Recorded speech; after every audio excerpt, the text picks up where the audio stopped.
Nobel সহ 10টি আন্তর্জাতিক পুরস্কারে করমুক্ত করা হচ্ছে। তেনারা আসলে তাদের নোবেলের প্রাইজ মানিটা বরং বিভিন্ন চ্যারিটিতে ডোনেট করেছেন। এরকম কিছু যদি আমরা দেখতাম তাহলে হয়তো ভালো হতো। সেনাবাহিনী এক্সার্ট করছে, সেনাবাহিনী আর ডিসকাশন করছে না যে আমরা মব চাই না, ক্লিয়ার। আপনি যদি দেশপ্রেমিক হন আপনি মব করতে পারবেন না। ইউনূস স্যারের বিভিন্ন কাজে মনে হচ্ছে যে উনি খুব দ্রুত সব সমাধান করে ফেলতে চাচ্ছেন। তার মধ্যে একটা হচ্ছে তার ব্যাংকের সমস্যাগুলো সমাধান করা, তারপরে তার নিজের মামলাগুলো খুব দ্রুত পর্যায়ে শেষ হয়েছে একদিনের মধ্যে। তারপরে তার ট্যাক্সের বিষয়গুলো সমাধান করা। নৌকায় আপনি এক পাশে এক সারি মাল্লা দিয়ে দিলেন, আরেক পাশে কাউকে রাখলেন না, নৌকা ডুবে যায়। সেরকম একটি বড় দল ছাড়া যদি বিএনপি ভোটে নেমে যায়, এই বিএনপি 280টি আসন পাবে, 290টি আসন পাবে। 290টি আসনের একটি দলকে আপনি স্বৈরাচার হওয়া থেকে কিভাবে ঠেকাবেন? আরেকটা ট্যাগ আছে, মানে স্বৈরাচারের দোসরের বাইরে আরেকটা বিষয় বলা হয় যে আপনারা সুবিধাবাদী রাজনীতি করেন আর কি। কখনো আওয়ামী লীগের সাথে জোট, কখনো বিএনপি যখন যার সাথে সুবিধা হয় তখন তাদের সাথে জোট করেন, কখনো বা গৃহপালিত বিরোধী দলের তকমা আপনাদের কপালে জোটে, এরকম কিছু বিষয় আছে। তো আপনারা আসলে কি ভাবছেন এবার কাদের সাথে জোট করতে পারেন? মানে এই সরকার মবের ভয় দিয়েই দেশ চালাচ্ছে।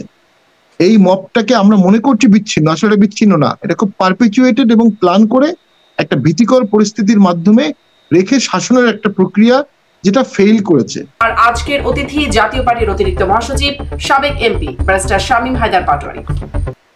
ব্যারিস্টার শামীম হায়দার পাটোয়ারি, আপনাকে স্বাগত জানাচ্ছি আজকের আয়োজনে।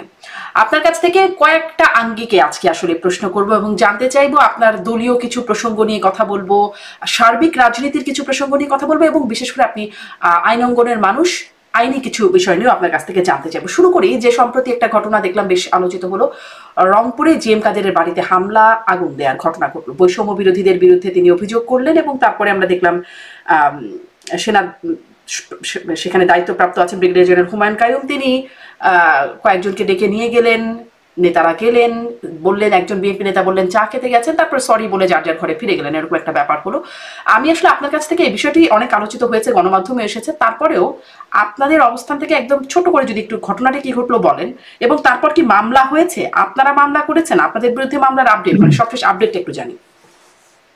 জি ধন্যবাদ। আসলে যেটা ঘটেছিল, ন্যাচারালি চেয়ারম্যান স্যার রংপুরে গিয়েছিলেন, তিনি মিটিং শেষ করে বাসায় ছিলেন, পার্টির লোকজন পার্টি অফিসে ছিলেন, কেউ ছিল না। ফাঁকা সময়ে কিছু দুর্বৃত্ত তার বাসার সামনে মিছিল করে, তার বাসায় ঢিল মারে, তার বাসায় আগুন দেয়, তার ওখানে একটা মোটরসাইকেল ছিল, সেই মোটরসাইকেলটা আগুন দিয়ে জ্বালিয়ে দেয়। এই জিনিসগুলোর ফলে ডেফিনেটলি লোকাল জাতীয় পার্টি এতে স্তম্ভিত হয়ে যায়। কারণ ওই বাসাটি শুধু জিএম কাদেরের বাসা না, ওখানে পল্লীবন্ধু হুসেন মোহাম্মদ এরশাদ থাকতেন, এরশাদের বাসা। ওখানে এরশাদ পল্লীবন্ধু হুসেন মোহাম্মদ এরশাদের মা থাকতেন, এবং যখন এরশাদ স্যার রাষ্ট্রপতি ছিলেন তখন ওই বাসায় আসতেন। তখন ওই বাসায় একটা সাজ ড্রপ পড়ে যেত যে প্রেসিডেন্ট আসছেন, তখন লোকাল জিওসি, লোকাল কর্মকর্তা সবাই ওই বাসাকে ঘিরে থাকতেন, এবং এরশাদ স্যারের মা সবার জন্য খাওয়ার ব্যবস্থা করতেন, কনস্টেবল থেকে শুরু করে একদম সামরিক সচিব পর্যন্ত প্রত্যেকেই ওই বাসায় খেতেন যেদিন এরশাদ স্যার আসতেন। তো ওই বাসাটা তো ঐতিহাসিক বাসা, একজন সাবেক সেনা প্রধানের বাসা। এইখানে আগুন দেওয়া হয়েছে, এবং সে আগুনটা কিন্তু ফ্যাটাল হতে পারতো, কাঠের বাসা, ওখানে অনেক কাঠের জিনিসপাতি আছে, মৃত্যু ঘটনা করতে, এটা অ্যাটেম্পট টু মার্ডার বলা যেতে পারে, প্লেন অ্যান্ড সিম্পল। এখন কারা করেছে, যাদেরকে সেনাবাহিনী যারা করেছে তাদেরকে সেনাবাহিনী ডেকেছে, এবং সেনাবাহিনী ব্রিফিং করেছে যে তারা এটা করবে না, তারা ভুলবশত করেছে, আবেগের বশে করেছে। বৈষম্য বিরোধী ছাত্রদের সাথে তো আমাদের কোনো প্রকার দ্বন্দ্বের কোনো কারণ নাই।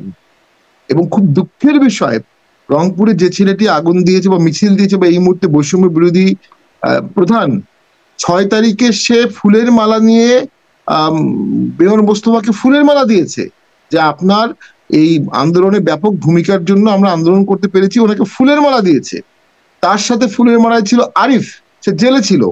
আমাদের 3 জন সদস্য সেই সময় জেলে ছিল আন্দোলনের কারণে।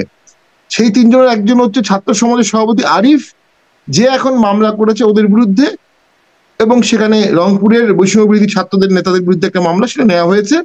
আবার রংপুরের বৈষম্য বিরোধী জিএম কাদের সহ মোস্তফা সহ সবার বিরুদ্ধে মামলা করেছে, সবার বিরুদ্ধে। এখন যে ছেলেটা রাজনৈতিক অভিজ্ঞতা 2-4 বছর, সে মোস্তফার বিরুদ্ধে মামলা করেছে, যে মোস্তফার অভিজ্ঞতা আজকে 40 বছর 50 বছর। রংপুর উত্তরবঙ্গের লোক, দিনাজপুর, নওগাঁ, নাটোর, রংপুর, গাইবান্ধা, আপনি থ্রু আউট দ্য হিস্ট্রি দেখবেন, দেবী চৌধুরী এলাকা, গাইবান্ধা, আমার গ্রাম যেখানে, দেবী চৌধুরী আমার পাশে, এগুলো হচ্ছে রেভিলিয়াস এলাকা, এগুলো হচ্ছে অ্যান্টি এস্টাবলিশমেন্ট এলাকা। নাচলের রানী এখানে ছিল ইলামুত্র, নাটোরে। তারপর দিনাজপুরে আপনার কানসাট ঘটনা ঘটেছে, চাঁপাইনবাবগঞ্জে। দিনাজপুরে ইয়াসমিন হত্যা মামলা, কৃষকের সার হত্যা মামলা, সমস্ত কিছু সন্ন্যাসী বিপ্লব ব্রিটিশ পিরিয়ড এখানে হয়েছে।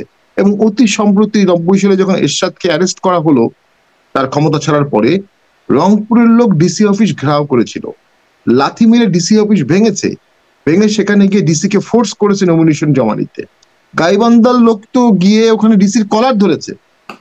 ওখানে কোনো 99% টোটাল ওয়ান সাইডেড ছিল জাতীয় পার্টি। এখন যখন জিএম কাদেরের বাড়িতে সাবেক সেনাপ্রধান এরশাদের বাড়িতে রাষ্ট্রপতি, তার বাড়িতে আপনি যেভাবে বলছিলেন এভাবে হামলা হলো, তখন আসলে জনগণ কি করলো?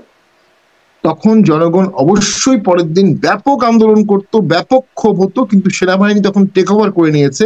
এবং আপনি দেখবেন এই ঘটনার পরে সেনাবাহিনীর যে মুভমেন্ট, সেনাবাহিনীর মুভমেন্টের সাথে আগের মুভমেন্ট, এই ঘটনার আগের এবং পরের মুভমেন্টের আপনি বিহেভিয়ারিয়াল একটা পার্থক্য দেখবেন। সেনাবাহিনী এক্সার্ট করছে, সেনাবাহিনী আর ডিসকাশন করছে না যে আমরা মব চাই না, ক্লিয়ার। আপনি যদি দেশপ্রেমিক হন আপনি মব করতে পারবেন না, আপনি যদি মব করেন তাহলে আপনি দেশপ্রেমিক না, আমি আপনার বিরুদ্ধে স্পষ্ট নেব। খুব মিষ্টি ভাষায় শক্ত কথা বলেছেন। কিন্তু আপনি বলছিলেন attempt to murder, attempt to মার্ডারে কি মিষ্টি ভাষায় শক্ত কথা বলার কথা? সেটা অবশ্যই উচিত না, অ্যারেস্ট হওয়া উচিত ছিল, তাদেরকে জেলে দেওয়া উচিত ছিল। কিন্তু ডেফিনেটলি তারা যেহেতু আন্দোলন করেছে বা তাদের সাথে একটি বিশাল সংগঠন আছে অন্য অন্য জেলায়, তখন আবার আন্দোলন শুরু হবে তাদের মুক্তির জন্য, হয়তো বা সেনাবাহিনী এখানে একটা স্টিক অ্যান্ড ক্যারট অ্যাপ্রোচ নিয়েছে। সেটা সেনাবাহিনীর নিজস্ব দক্ষতা, নেগোসিয়েশন স্কিল, ডিপ্লোমেসি স্কিল। আমি মনে করি ফর দ্য ফার্স্ট টাইম আন্দোলন করা বা এই বৈষম্য বিরোধী ছাত্রদের বিরুদ্ধে মামলা হয়েছে, এই প্রথম। এর আগে কোনো মামলা হয়নি, মামলা হয়েছে। আমি এখন যেটি প্র্যাকটিক্যালি বুঝি, এই এনসিপি যেটি এখন নিবন্ধিত দল না, নিবন্ধিত দল ছাড়া তারা প্রধান উপদেষ্টার কাছে গিয়ে দেশের নির্বাচন বিষয়ে মতামত দেয়। অনিবন্ধিত দল নির্বাচন নিয়ে বলছে নির্বাচন পিছাতে হবে। এনসিপি বৈষম্য বিরোধী তারা এত বেশি ফ্রন্টে শত্রু বাড়াচ্ছে, তাদের তো একসময় দেখা যাবে জামাত এবং ডক্টর ইউনূস স্যার ছাড়া কেউ থাকবে না। এবং ডক্টর ইউনূস স্যার যদি কখনো বলেন আমি আর রাজনীতি করব না, এই নেতারা তো প্যারেন্টলেস হয়ে যাবে টোটালি। তারা জাতীয় তিনি করছেন না, বাট করতে পারেন এমনটি সবাই মনে করছেন। এনসিপির স্বপ্ন ধারণ বাহন সবই ডক্টর ইউনূস স্যারকে ঘিরেই হচ্ছে। ডক্টর ইউনূস স্যারও সমস্ত স্বপ্ন এনসিপি ঘিরেই করছে, যে এনসিপি ভোটে 250টি আসন পাবে, বিশাল জনপ্রিয় দল হবে, তরুণরা 17 বছর 16 বছর থেকে 22 বছরের তরুণরা দেশ চালাবে, এরকম ইউটোপিয়াজম কল্পনা অনেকে করতেছে তাত্ত্বিকরা, যারা কখনো ভোটের এক্সপিরিয়েন্স বিন্দুমাত্র নাই। এর ফলে যেটা করছে, এই ছেলেরা অতি উৎসাহিত হয়ে, ওই যে বললাম আপনার এলাকার সবচেয়ে সিনিয়র পলিটিশিয়ান, তার বিরুদ্ধে আপনি মামলা করছেন। আপনি যে মামলা করছেন এটা অন রেকর্ড রয়ে গেল যে আপনি অমুক অমুক অমুকের বিরুদ্ধে মামলা করছেন। এইটা তো বহুদিন পর্যন্ত এটা রেস্ট থেকে যাবে। এই একই কাজ আওয়ামী লীগ করেছিল, তার রেশ আওয়ামী লীগ পাচ্ছে। আওয়ামী লীগ তো একটা অনেক বড় দল, তারাই ধাক্কা নিচ্ছে। এই ছেলেপেলেরা, এরা তো এই ধাক্কা নিয়ে বাকি জীবন কাটাতে পারবে না। এদেরকে উৎসাহিত করে এদেরকে ধ্বংস করা হচ্ছে, এদেরকে অতি এক্সাইটেড করে অ্যাটাক করিয়ে এদেরকে ধ্বংস করা হচ্ছে। এদেরকে ধাক্কাটা কে দিবে? মানে আওয়ামী লীগ যেমন গণ অভ্যুত্থান হলো, তাদের ধাক্কাটা ছিল সেটা, মানে এনসিপির ধাক্কাটা কে বা কিভাবে? দেখুন, এদেশের মানুষ কখনোই অদ্ভুত পছন্দ করে না, এদেশের মানুষ কখনো নেগেটিভ ফোর্স পছন্দ করে না। সাধারণ মানুষ এদের বিরুদ্ধে নেমে যাবে, অলরেডি নেমে গেছে। আপনি পত্রিকা খুললে প্রতিদিনই বৈষম্য বিরোধী অথবা আপনি প্রতিদিনই এনসিপির কারো না কারো বড় দুর্নীতির নিউজ পাচ্ছেন। এবং অনলাইনে যে ব্যাপক জোয়ার একসময় তাদের পক্ষে ছিল, এটা তাদের বিপক্ষে চলে গেছে, যদি অনলাইন ভিত্তি করে কিছুই হয় না।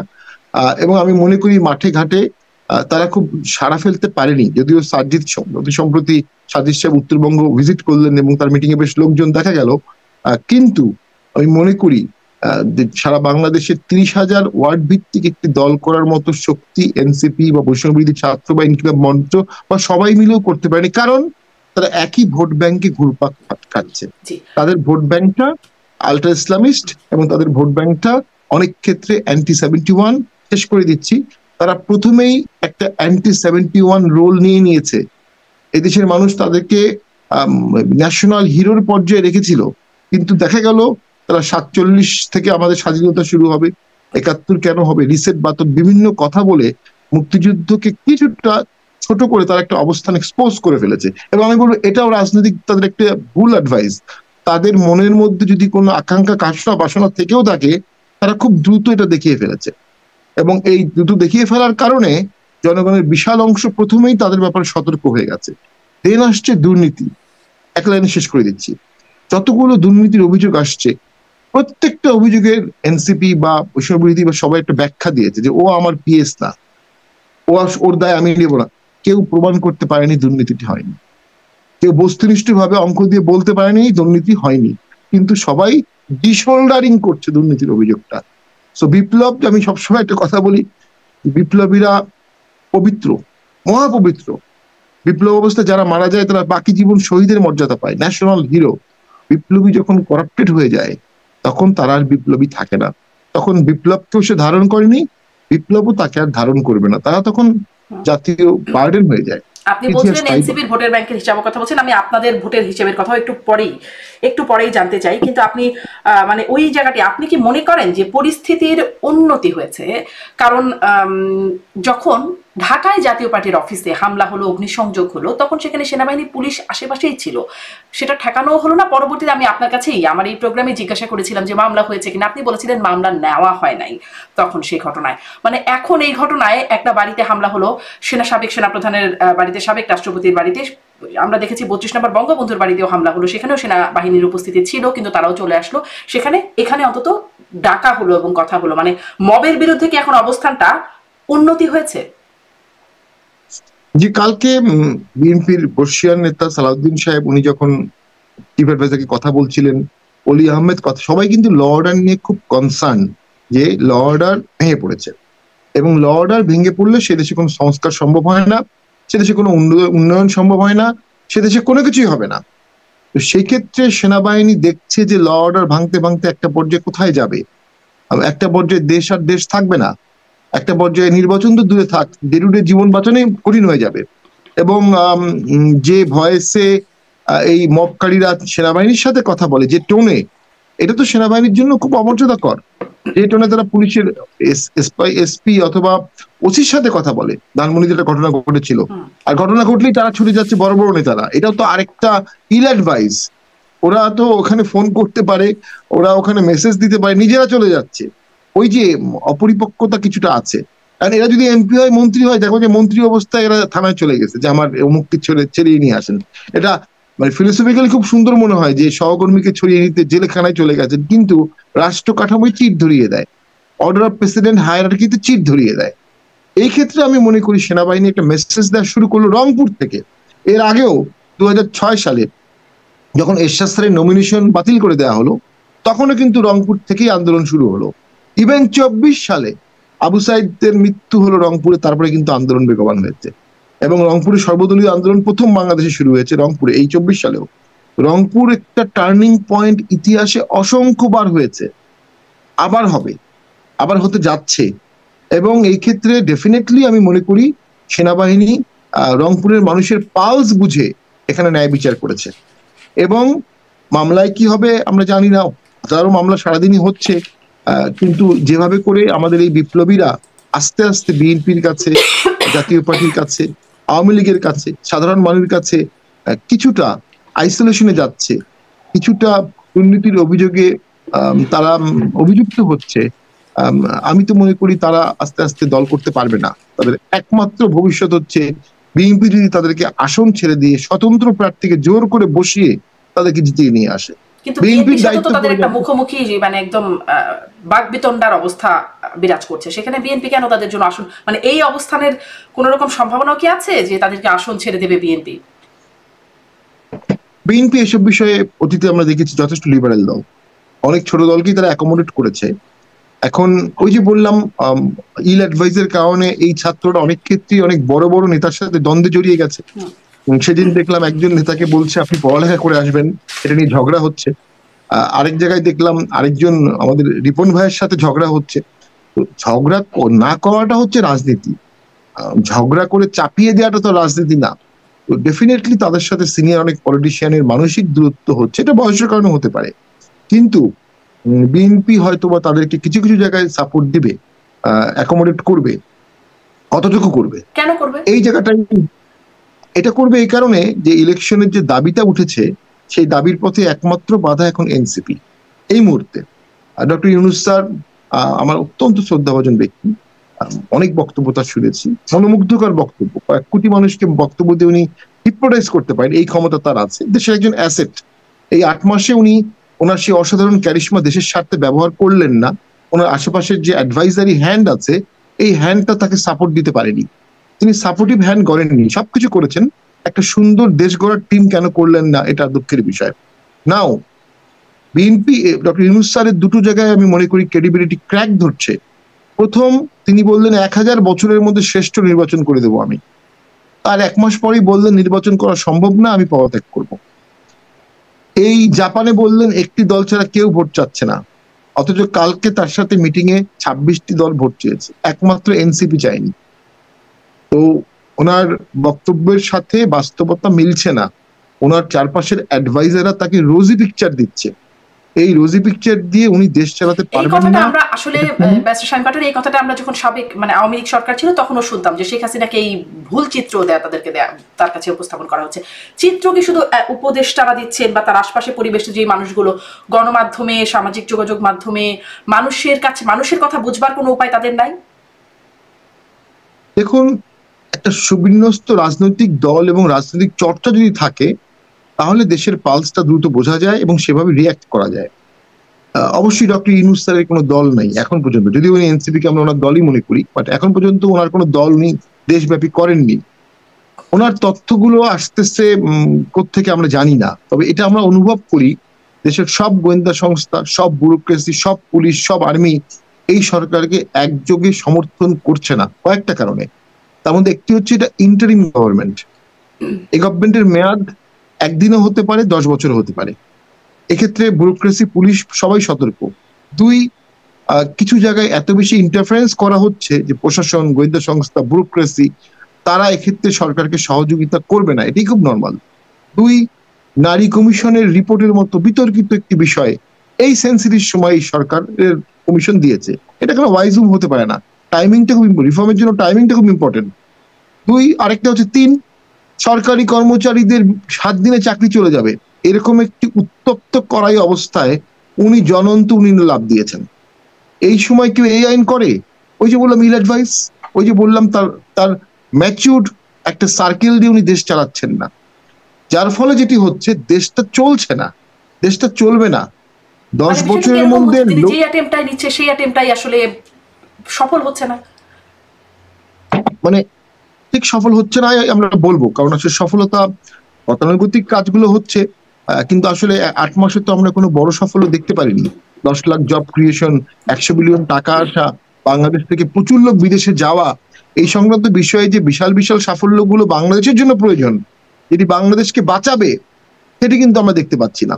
এই যে বাংলাদেশকে বাঁচানোর জন্য, বাঁচানোর সমস্যা বাংলাদেশ আছে, 27 লক্ষ লোক অতিদরিদ্র হয়েছে গত 8 মাসে, 27 লক্ষ, 18 লক্ষ নারী, তাহলে 8 মাসে 27 লক্ষ হলে পরের 8 মাসে হবে আরো 27 লক্ষ, তারপরে আবার 27 লক্ষ, অর্থাৎ 2-3 বছরের মধ্যে বাংলাদেশ শেষ হয়ে যাবে যদি আমাদের অর্থনীতিতে বুদবুদ সৃষ্টি না হয়।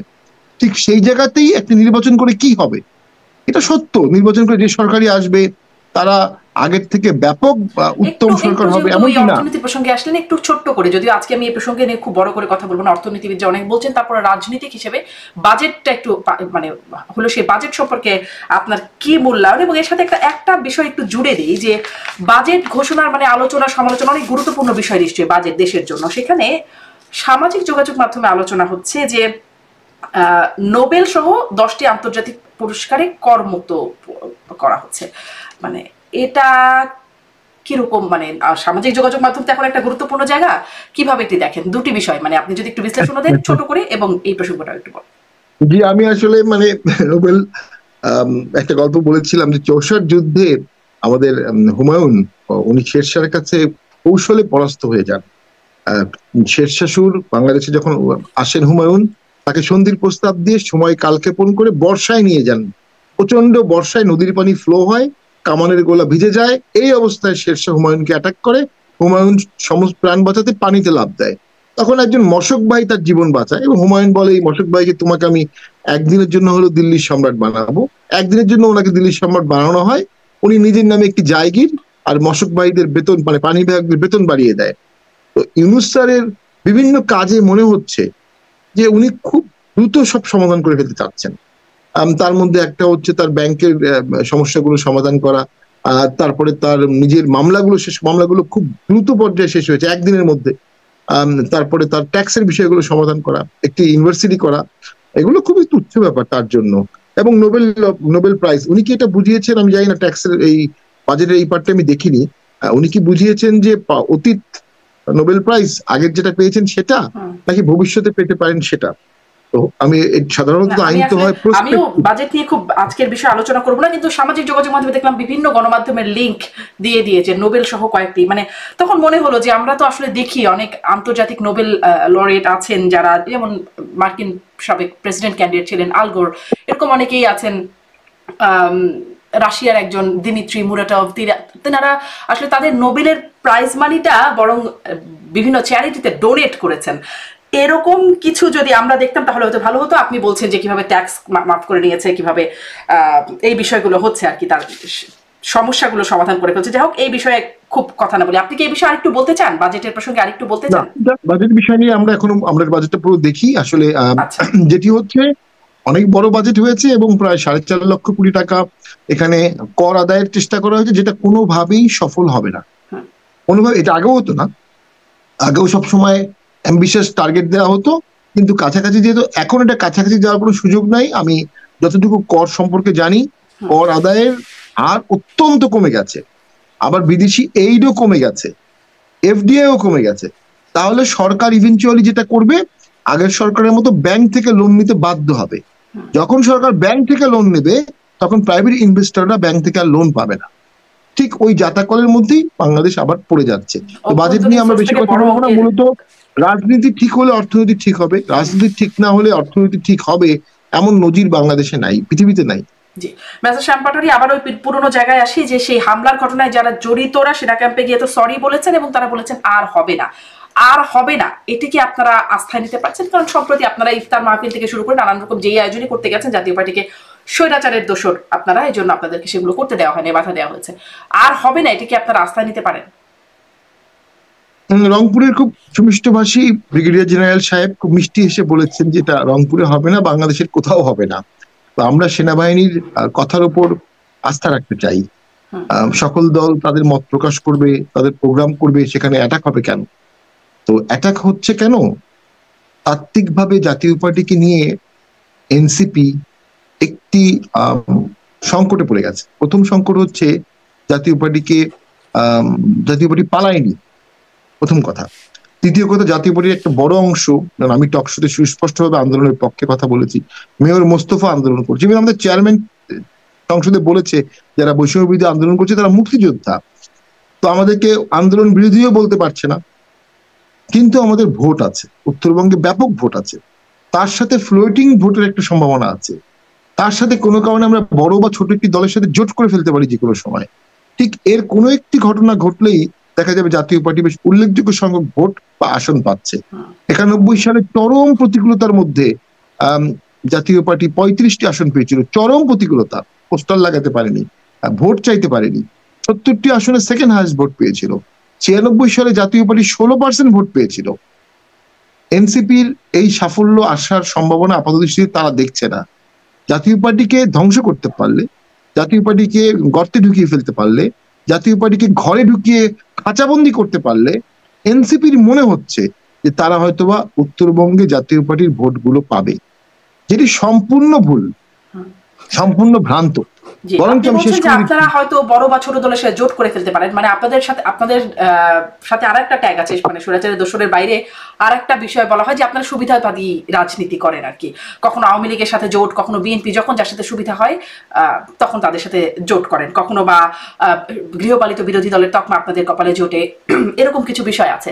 তো আপনারা আসলে কি ভাবছেন এবার কাদের সাথে জোট করতে পারেন, মানে করতে পারেন আপনি বলছিলেন, যদি করেন এরকম কোনো প্ল্যান হয়েছে, পরিকল্পনা আছে? সমালোচনা তাদেরকে নিয়েই হবে যারা আলোচনার যোগ্য। জাতীয় পার্টি আলোচনার যোগ্য, তাই জাতীয় পার্টিকে নিয়ে সমালোচনা হচ্ছে। বাংলাদেশে তো এই যে গতকালকে আমাদের উপদেষ্টা স্যার কতগুলো দলকে ডাকলেন, দলগুলো কিন্তু আমরা চিনি না, এই প্রথম দেখলাম 6 মাস পরে 2 মাস পরে হঠাৎ দেখলাম যে শুধু ওনার মিটিং এ ডাকার জন্য কিছু দল গেছে। নাও জোট তো রাজনীতির খুবই গুরুত্বপূর্ণ অংশ, তবে জাতীয় পার্টি 91 সালে সম্পূর্ণ একা জোট করেছিল, সম্পূর্ণ একা, এবং সকল ইকুয়েশনের বাইরে গিয়ে ব্যাপক ভোট পেয়েছিল। এবং শাহাবুদ্দিন সাহেব তার সবসময় সমালোচনা করি, তিনি কিন্তু 3 মাসের মধ্যে ভোট করেছিলেন, বিচার করেছিলেন, কিছু সংস্কারও করেছিলেন। এবং জাতীয় পার্টি 96 সালে একা ভোট করে 16% ভোট পেয়েছে। 2001 সালে জাতীয় পার্টির বিএনপির সাথে জোট হওয়ার কথা ছিল। আমি যেটা ভিতরে 2001 সালে যেহেতু এরশাদ জেলে ছিলেন, শেখ হাসিনা এরশাদকে জেলে নিয়েছিলেন, জাতীয় পার্টির সাথে বিএনপির জোট হওয়ার সমূহ সম্ভাবনা ছিল। পরবর্তীতে জামাতের কারণে মূলত এই জোটটি হয়নি 2001 সালে। পরে জাতীয় পার্টি একা ভোট করে 14টি আসন পায়। ঠিক সে কারণেই জাতীয় পার্টি 8 সালে বা 6 সালে জোট ছাড়া ভোট করবে না এমনটি কি সিদ্ধান্ত নিয়ে নেয়। আর 2001 সালে একটা ঘটনা ঘটে, যেখানে বিএনপির প্রার্থী সেখানে জামাতের প্রার্থী নাই, যেখানে জামাতের প্রার্থী সেখানে বিএনপির প্রার্থী নেই। 2001 সালের ঘটনা বলছি। এটি নতুন ধরনের একটি ইলেকশন বন্দোবস্ত নিয়ে আসে। ওই বন্দোবস্তের পরে আর কোন দলেরই জোট ছাড়া ভোট করা খুব টাফ হয়ে গিয়েছে। আওয়ামী লীগ, বিএনপি, জাতীয় পার্টি, জামাত, 4 দলেরই। দেখা যাচ্ছে যেখানে 8 সালে আরেকটা মডেল আসলো, যেখানে আওয়ামী লীগ আছে ওখানে জাতীয় পার্টি নাই, যেখানে জাতীয় পার্টি আছে সেখানে আওয়ামী লীগ নাই। একই রকম 2008 সালে যেখানে জামাত ছিল সেখানে বিএনপি ছিল না, যেখানে বিএনপি ছিল সেখানে জামাত ছিল না। 14 সালের একতরফা ইলেকশনে গিয়ে আমরা খুব ক্ষতিগ্রস্ত হই এই কারণে যে আমাদের রিয়েল ভোট ব্যাংক উত্তরবঙ্গ বা বরিশাল বা সিলেট বা চিটাগাং বা সাতক্ষীরা, রিয়েল ভোট ব্যাংক থেকে আমরা এমপি বানাতে পারি না। যে কারণে একটা ডামাডোলের নির্বাচন যেহেতু ছিল, যেন আমি প্রত্যাহার করেছি, আমার পাশে পীরগাছা প্রত্যাহার করেছে, গাইবান্ধার 5টি আসন 5টি প্রত্যাহার করে, ওইখানে 5টি আসনেই অন্য এমপিরা এই 10-15 বছর ধরে রুল করেছে, যে কারণে আমাদের ওখানে সংগঠন নষ্ট হয়েছে, ক্ষতিগ্রস্ত হয়েছে। সামনে প্রথম হচ্ছে আমরা মুক্তিযুদ্ধের সপক্ষের শক্তি, দেশের সার্বভৌমত্বের শক্তি, দেশের স্বাধীনতা অখণ্ডতা বজায় রেখে দেশকে যারা ভালোবাসবে, 71কে যারা আত্মস্থ করবে, আমরা তাদের সাথে জোট করব প্রয়োজনে। তবে এই বিষয়ে সর্বময় ক্ষমতা অবশ্যই পার্টির চেয়ারম্যানের, উনি এই বিষয়ে সুচিন্তিত মতামত দিচ্ছেন। প্রতি সেকেন্ডে জাতীয় পার্টি, দেশের রাজনীতি পট পরিবর্তন হচ্ছে প্রতি সেকেন্ডে। তো সেক্ষেত্রে আমরা মনে করি ভোট কবে হবে, সকল দল অংশগ্রহণ করবে কিনা, এটা তো একটা রাজনৈতিক ভারসাম্যর বিষয়। এটা বললে অনেকে আমাদেরকে দালাল বলবে, অনেকে আমাদেরকে বলবে যে আমরা বিগত স্বৈরাচারকে পুনর্বহাল করছি। ব্যাপারটা মোটেও তা না। ব্যাপারটি হচ্ছে যখন আপনি দাঁড়িপাল্লার একটা সাইডে অনেক বেশি ভার দেবেন আর একটা সাইড ফাঁকা রাখবেন, তখন দাঁড়িপাল্লায় আপনি ওজন করতে পারবেন না। নৌকায় আপনি এক পাশে এক সারি মাল্লা দিয়ে দিলেন, আরেক পাশে কাউকে রাখলেন না, নৌকা ডুবে গেছে, ডুবে যায়। সেরকম একটি বড় দল ছাড়া যদি বিএনপি ভোটে নেমে যায়, এই বিএনপি 280টি আসন পাবে, 290টি আসন পাবে। 290টি আসনের একটি দলকে আপনি স্বৈরাচার হওয়া থেকে কিভাবে ঠেকাবেন? সামনের ভোটের চ্যালেঞ্জ হবে, এটি নিয়ে কেউ আসলে সেভাবে কথা বলছে না। আমি সংসদ থেকে দেখেছি বাংলাদেশের মূল সমস্যা ছিল দুর্বল, ছোট, ক্ষীণ, স্তিমিত বিরোধী দল। সংসদে 120-এর প্লাস প্লাস বিরোধী দল লাগবে। যখন সংসদে 120-এর প্লাস প্লাস বিরোধী দল হবে, অটোমেটিক্যালি সরকার সীমাবদ্ধ হতে বাধ্য হবে। কারণ প্রতিটি এমপি একটা ইনস্টিটিউশন, প্রতিটি এমপি একজন পার্লামেন্টারিয়ান, তার পার্লামেন্টে প্রিভিলেজ আছে, সে যা ইচ্ছা তাই বলতে পারবে। 120 জন পার্লামেন্টারিয়ান যখন সমালোচনা করবে, 140 জন পার্লামেন্টারিয়ান যখন সমালোচনা করবে, তখন ন্যাচারালি সরকার সীমাবদ্ধ হতে বাধ্য হবে। সেই জন্য সকল দল যদি অংশগ্রহণ না করে, আপনি কিভাবে 140 বিরোধী দল করবেন? এবং রাজনীতি হচ্ছে ভারসাম্যর খেলা। আজকে আওয়ামী লীগ নাই, কি সামনে অংশগ্রহণ করবেন কিনা এবং আপনাদেরকে অংশগ্রহণ করতে দিবেও কিনা, সেই প্রশ্নটা আগেও করেছি, এখনো করছি। সাথে সাথে ওই বিষয়টা আপনারা বলছিলেন যে মুক্তিযুদ্ধের পক্ষের শক্তির সাথে আপনারা জোট করতে পারেন, কাদেরকে বা কাদেরকে আপনারা মিন করছেন? জনগণ। মুক্তিযুদ্ধের সপক্ষের শক্তি জনগণ।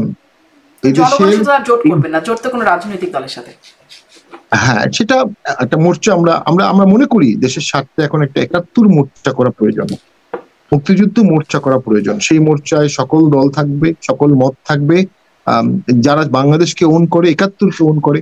আমি মনে করি এই মহান আন্দোলনের পরেও 24-এর আন্দোলনটা তো অসাধারণ ছিল, এবং আমরা জানি দেশে বিদেশে সকলে অংশগ্রহণ করেছে।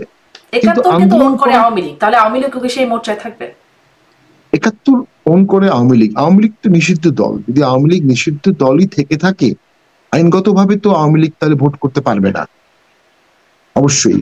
আর আওয়ামী লীগ এখনো পরিবর্তিত হয়নি, আওয়ামী লীগকে পরিবর্তিত হতে হবে। আওয়ামী লীগকে রিয়েলাইজ করতে হবে যে 24 সালের যত কনস্পিরেসি থিওরি তারা দিক, তারা জনগণের ম্যান্ডেট হারিয়ে ফেলেছিল।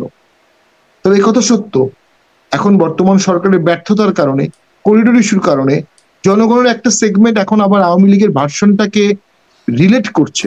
রাজনীতি ন্যারেটিভস এর খেলা, একটা ন্যারেটিভস কিন্তু দাঁড়িয়ে গেছে, 3টা ন্যারেটিভস দাঁড়িয়ে গেছে। একটা অংশ যারা আওয়ামী লীগের অংশ, তারা জেনুইনলি মনে করছে যে হয়তো বা দেশকে করিডোর দেয়নি দেখে ওই শেখ হাসিনাকে চলে যেতে হয়েছে।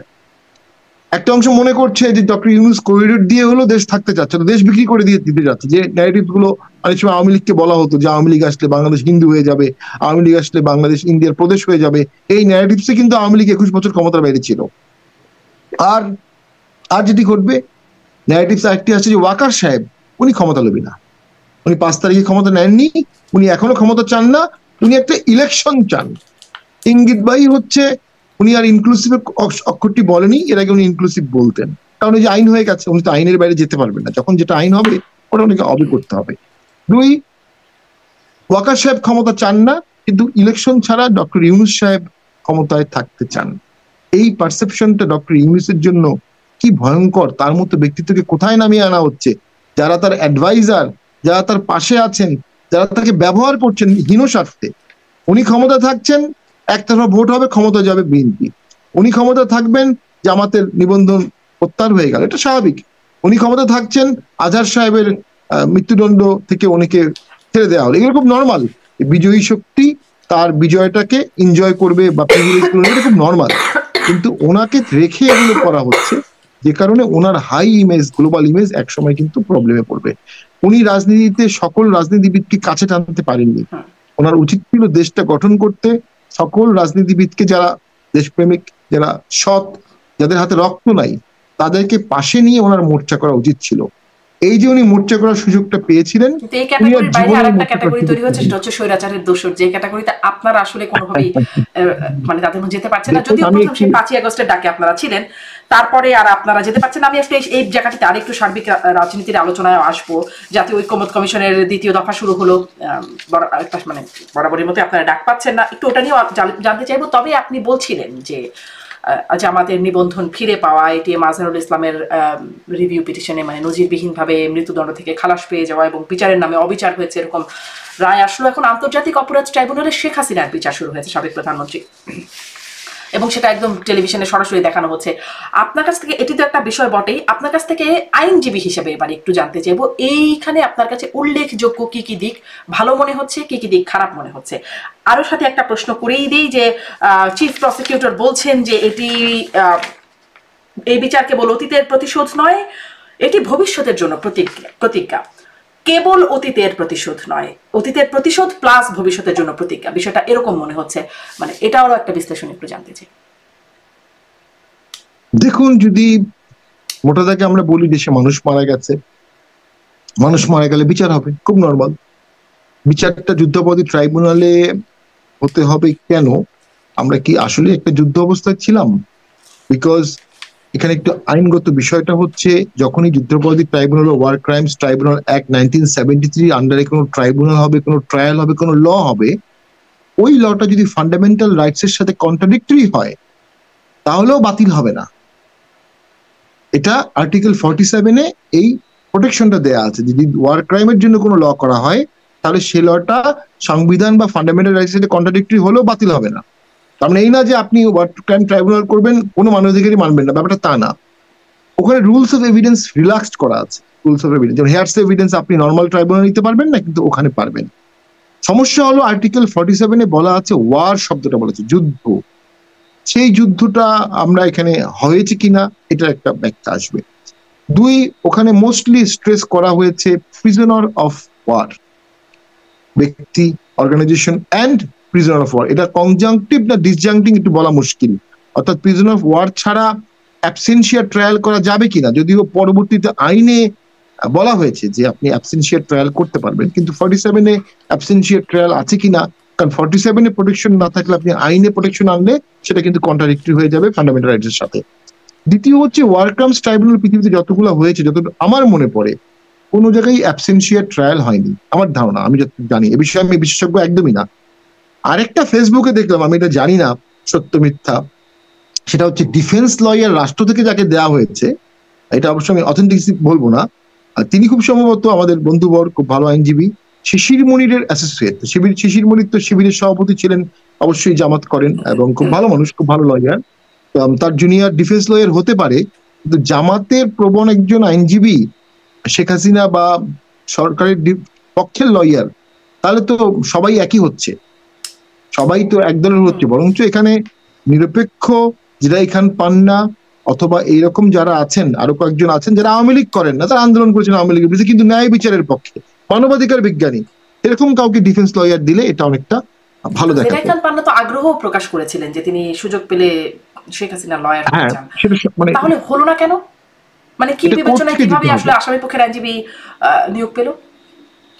আসামি পক্ষের যে যখন কেউ পলাতক থাকলে তাকে সরকার থেকে যে আইনজীবী দেওয়া হয় সেটা নিয়োগ হয়েছে, অন্যান্য আসামিরা তো তাদের আইনজীবী দিয়েছেই। সেটা আসলে কি প্রক্রিয়া হলো আমরা জানি না, কিন্তু একটু অস্বচ্ছতা আছে। এবং যিনি নিজেই চাবেন ফাঁসি হোক, যিনি নিজেই চাবেন শেখ হাসিনা সহ সকলের ফাঁসি হোক, তিনি কিভাবে শেখ হাসিনা আইনজীবী হবেন? Plain and simple. এই জায়গাতেই আমার মনে হচ্ছে একটু ক্লামজি হয়ে গেছে। ন্যায় বিচার প্রতিষ্ঠা হোক। দেখুন, justice not only has to be seen, it has to be manifestly seen. যারা মারা গেছে তাদের যেমন ন্যায় বিচার আছে, যে আসামি আছে তাদেরও ন্যায় বিচার আছে। ন্যায় বিচারের যে ধাপগুলো, সে ধাপগুলো অবশ্যই এখানে ফলো করতে হবে। আর বিচার না হলে হবে না, নির্বাচন হবে না। আজহার সাহেব অ্যারেস্ট হয়েছে 12 সালে, মুক্তি পেলেন 25 সালে, 13 বছর। তো বাংলাদেশে কি 13 বছর ভোট হবে না? মানে বিচার নিয়ে যদি যারা ভোটের কথা বলছেন, এটা কোনো যৌক্তিক কথা হতে পারে? বিচারের মতো হবে, দৃশ্যমান বিচার। এখন তো লিটারালি যদি বলি বিচার দৃশ্যমান হচ্ছে, টেলিভিশনে সরাসরি সম্প্রচার করা হচ্ছে, তাহলে তো দৃশ্যমান বিচার হচ্ছে আর কি। এখন তো তাহলে নির্বাচনের বিচার হচ্ছে। এখন তো তারা কোন স্টেজে খুশি। আসলে আমি বলছি যেটা মানে NCP is an obstruction force হিসাবে তাকে ব্যবহার করা হচ্ছে। নির্বাচন ঠেকাও, এনসিপির নাম চেঞ্জ করে দেওয়া উচিত নির্বাচন ঠেকাও কমিটি, নির্বাচন ঠেকাও পার্টি। তারা নির্বাচন চায় না। কেন চায় না? কারণ ভোটে গেলে, ওই যে বললাম, আনলেস ভোটে গেলে তারা বিএনপির ফুল সাপোর্ট এবং বিএনপির স্বতন্ত্র প্রার্থীকে বসিয়ে না দিলে এনসিপি ভোটে ভালো করতে পারবে না। তারা কিন্তু আসলে এটা বলছে না যে আমরা নির্বাচন চাই না, তারা শুধুমাত্র ওই সময়সীমা যখন বলা হচ্ছে ডিসেম্বরের মধ্যে নির্বাচন, সেটির তারা বিরোধিতা করছে, যে একদম সুনির্দিষ্ট সময়সীমা দেওয়া হবে না, এর জন্য মৌলিক সংস্কারটা করতে যতটুকু সময় লাগবে সেটুকু তারা চাচ্ছে। তারা তো আসলে নির্বাচন বিরোধী, এই বিষয়টা তারা অস্বীকার করে। তারা বলছে জুলাই সনদ পেলে তারা না হলে করবে না, সংস্কার না হলে করবে না, বিচার না হলে করবে না। এটা তো এন্ডলেস একটা মানে প্যান্ডোরার বক্স। বিচার 10 বছরও না হতে পারে, সংস্কার 10 বছরও না হতে পারে। আর যে সম্মুখ গঠিত 8 মাসে বিচার এবং সংস্কার হয়েছে, তাতে 800 বছর লাগবে বিচার হতে, 800 বছর লাগবে সংস্কার হতে। তো এটা তো, আর এনসিপি যদি নিজেকে রাজনৈতিক দল মনে করে, তাহলে রাজনৈতিক দলগুলোর পালস বুঝেই তাকে কথা বলতে হবে যখন সে রাজনৈতিক দল হয়ে গেল। আর যদি রাজনৈতিক দল হিসেবে না হয় সে, তাহলে সে সিভিল সোসাইটি বা অন্যদের মধ্যে কথা বলতে পারে। যদি প্রশাসন তাদেরকে সহযোগিতা না করে, বিএনপি তাদেরকে সহযোগিতা না করে, আমি সিম্পল রংপুরের 2টি আসন নিয়েই বলতে পারি। জাতীয় পার্টিকে তারা যেভাবে নিগৃহীত করছে, জাতীয় পার্টির লোক তো তাদের অ্যান্টিভোট দিয়ে দিতে পারে তীব্রভাবে। তারা যদি অ্যান্টিভোট পেয়ে যায়, নিজের ভোট একটা কাউন্ট করলো, কিন্তু অন্য পার্টি 3টা তার বিরুদ্ধে চলে গেল। রাজনীতিতে তো এই খেলাটা খেলতে হয় যে কোন কোন দলের আমি সহায়ক ভোট পাবো, কোনটা আমার কোর ভোট, কোনটা আমার অ্যান্সিলারি ভোট, কোনটা আমার ভাসমান ভোট। এতগুলো ফ্রন্টে আওয়ামী লীগ, বিএনপি, জাতীয় পার্টি, প্রশাসন, পুলিশ, আর্মি, 6টা ফ্রন্টে একসাথে যুদ্ধ করবেন? কোন সরকার 6টা ফ্রন্টে একটা যুদ্ধ করতে পেরেছে? কোন দল পেরেছে? কখনো পারবে না। এটি নেগেটিভ রাজনীতির বাহক। আমি শেষ করে দিচ্ছি যে সরকার তো হলো মূলত 3টা অর্গান, আপনি জানেন, লেজিসলেটিভ, তারপরে হচ্ছে জুডিশিয়ারি, এক্সিকিউটিভ। কেউ কেউ বলে মিডিয়া, ডিসরেইলি বলেছে 4th অর্গান হচ্ছে মিডিয়া। কেউ কেউ বলে auditor general is the 5th organ, কেউ কেউ বলে election commission is the 6th organ. আমাদের সরকার আরেকটা অর্গান করে ফেলেছে, মব। এই সরকারের কোনো পলিটিক্যাল পার্টি নাই, এই সরকার মবের ভয় দিয়েই দেশ চালাচ্ছে। এই মবটাকে আমরা মনে করছি বিচ্ছিন্ন, আসলে বিচ্ছিন্ন না। এটা খুব পারপেচুয়েটেড এবং প্ল্যান করে একটা ভীতিকর পরিস্থিতির মাধ্যমে রেখে শাসনের একটা প্রক্রিয়া, যেটা ফেইল করেছে অবশ্যম্ভাবী ভাবে। মবকে সরকার তার অর্গান বানিয়ে ফেলেছে। এবং এই ক্ষেত্রে ডক্টর ইউনূস স্যার যথেষ্ট কঠোর হতে পারছেন না, কারণ তার নিয়োগকর্তা, তার কাছের লোকজন যারা তার জন্য আন্দোলন করেছে, যারা তাকে এনেছে তার ভাষ্য মতে, তারা এই মবকে উস্কানি দিচ্ছে। এই যে রংপুরে আমাদের অ্যাটাক হলো, তার আগেই দেখা গেল সার্জিদের একটা পোস্ট ছিল, এর আগে হাসনাত গাজীপুরে অ্যাটাক করেছিল, সেখানেও তো ভয়াবহ ঘটনা ঘটেছে। এগুলো তো রাজনীতিবিদের কাজ না, এগুলো তো বড় রাজনীতিবিদের কাজ না।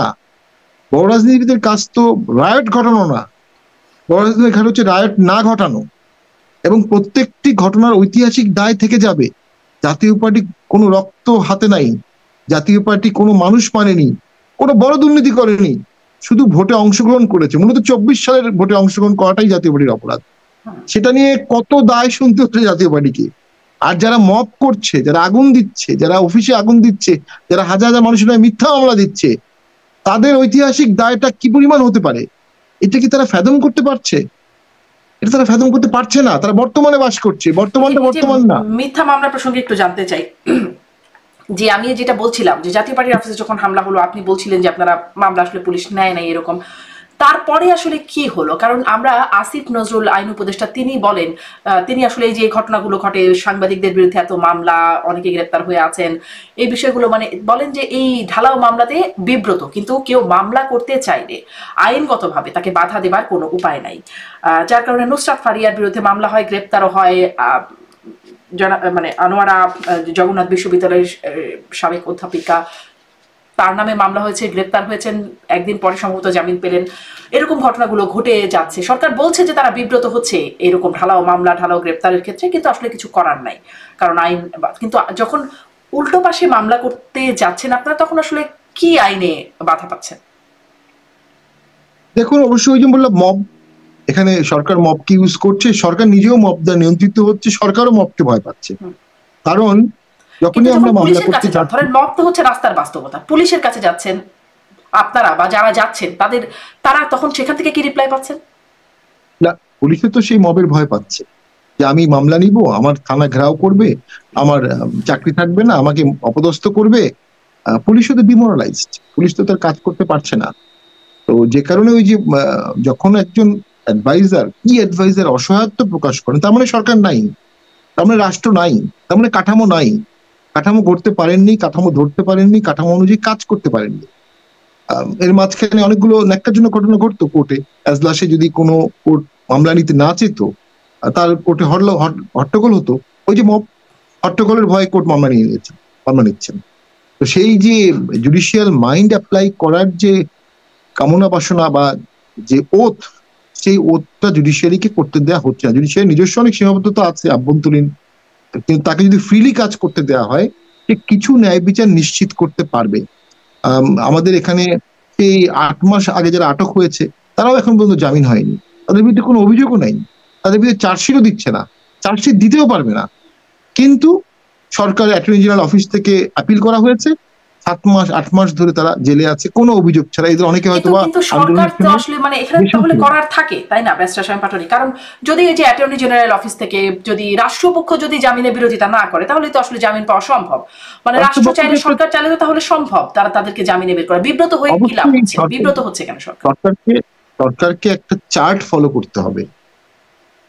সিসি ক্যামেরা এভিডেন্স, অথবা 164, অথবা ডিএনএ এভিডেন্স, অথবা কথাবার্তায় কাজে কারা কারা হত্যাকারীর সাথে ছিল, কারা কারা হত্যায় অংশগ্রহণ করেছে, আর কারা করেনি। যারা করেনি তাদেরকে সরকার নিজে থেকে জামিন দিয়ে দেওয়া উচিত। এরকম নজির বাংলাদেশে ঘটেনি, বাট ঘটা উচিত যে আমরা 10,000 লোকের জন্য এসেছি, এদেরকে জামিন দিয়ে দেন, সরকারের কোনো আপত্তি নাই। সরকারের যদি আপত্তি না থাকে, বিচারক সেখানে তার জুডিশিয়াল মাইন্ড অ্যাপ্লাই করে জামিন দিতে পারেন। সেই ক্ষমতাটা কেন attorney general office is not attorney general of government of Bangladesh, attorney general is attorney general for Bangladesh. উনি বাংলাদেশের অ্যাটর্নি জেনারেল, উনি কিন্তু সরকারের অ্যাটর্নি জেনারেল না।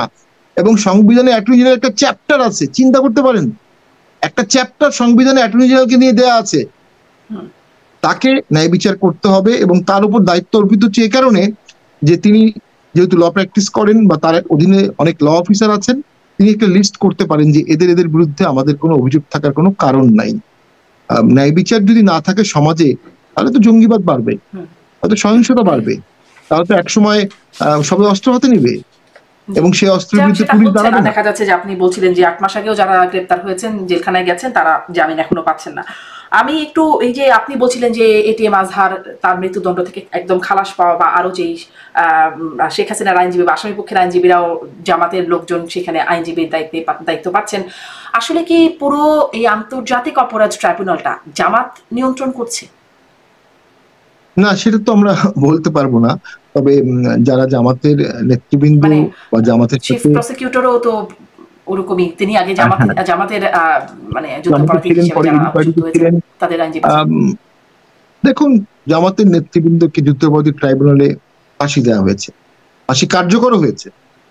এরপরে 17 বছর এই সরকার, একটা সরকার ছিল 16 বছর, সেই সরকারের পতন হয়েছে। পতন ঘটানোর ক্ষেত্রে জামাত মুখ্য ভূমিকা পালন করেছে।